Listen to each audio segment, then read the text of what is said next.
As you know, some people are introverts and some people are extroverts. And I guess some in between, of course, although it's not in between, it's the degree to which you are an introvert or an extrovert.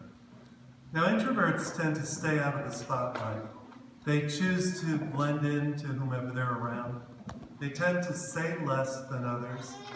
They rarely get into public arguments and heated discussions, and often don't give their opinions unless they're asked or unless they feel they're in a very safe environment.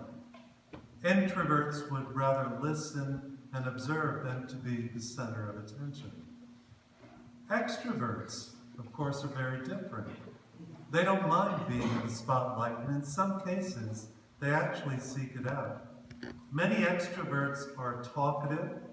They have strong opinions that they rarely keep to themselves. They are often completely okay with conflict and confrontation, and many extroverts like to call the shots, whether in social situations, in the workplace, and sometimes at home too.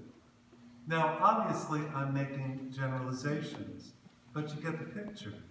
And I'm certainly not making any judgments about either group, because both extroverts and introverts can be kind and loving and interesting and responsible and generous. But of the two groups, it seems to me that extroverts often elicit the strongest response from those they associate with. And what I mean by that is this, that people often have strong feelings, one way or another, about the extroverts that they know, for the good and for the bad.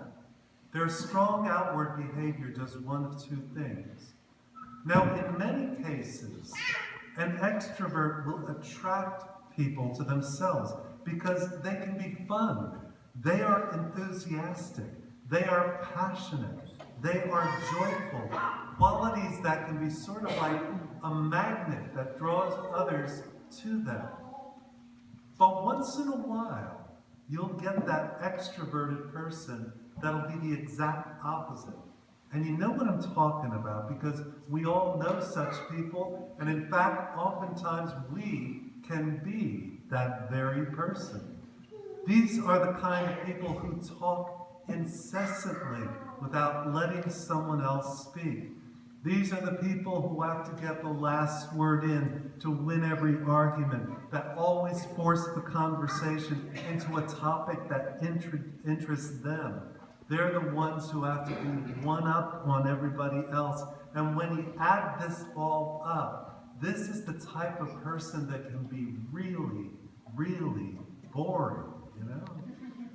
And many in their midst can't wait to get away from them, or they can't wait for that person to leave the room, or to try to avoid these types of people at all costs. I guess that you can say, when someone encounters such a person, it's clear that while it seems like they have a lot to say, they really don't have anything to say.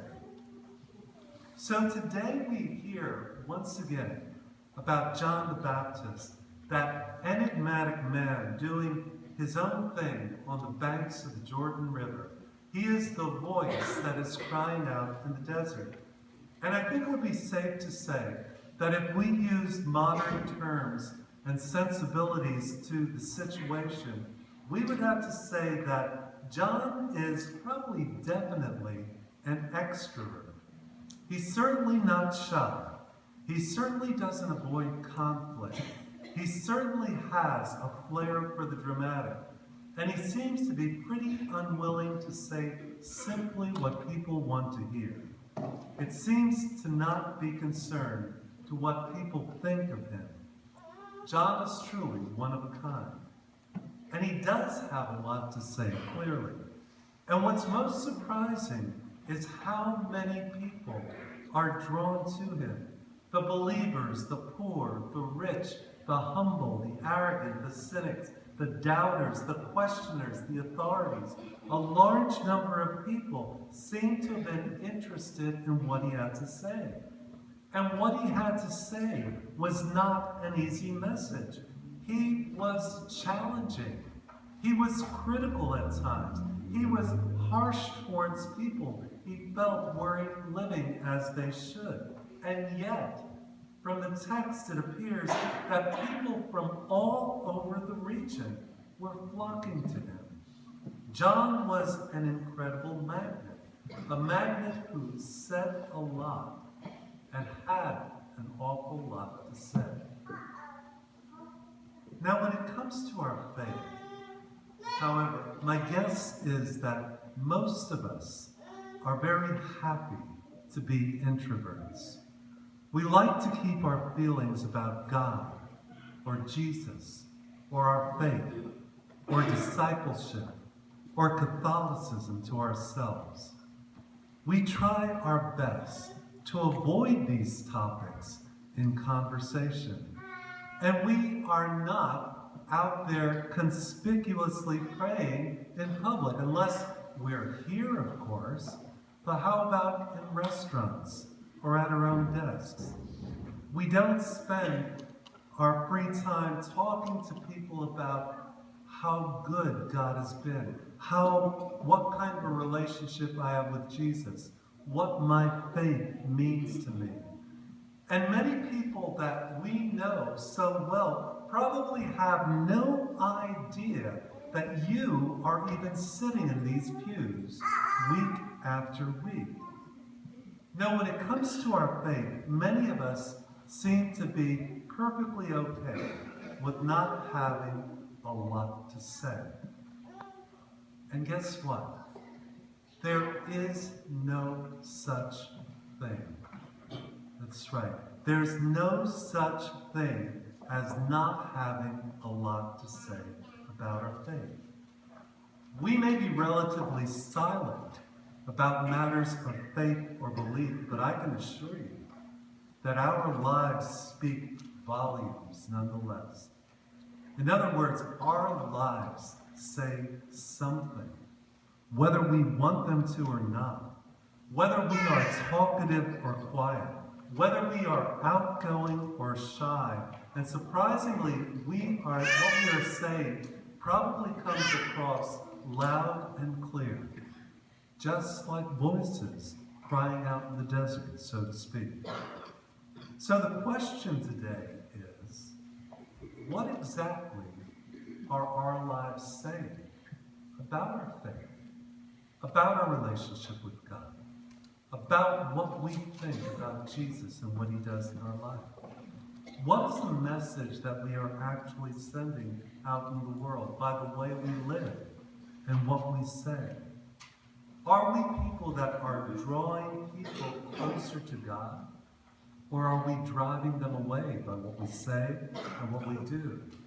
Do we fill people's lives with hope by our actions and our works? Or are we that pessimist, that person leaves thinking, that's a Christian? How could anybody possibly believe and speak like that? You know? Do we enable people to believe more deeply in God or less? Do we help shine a brighter light on a world that seems to always be in twilight?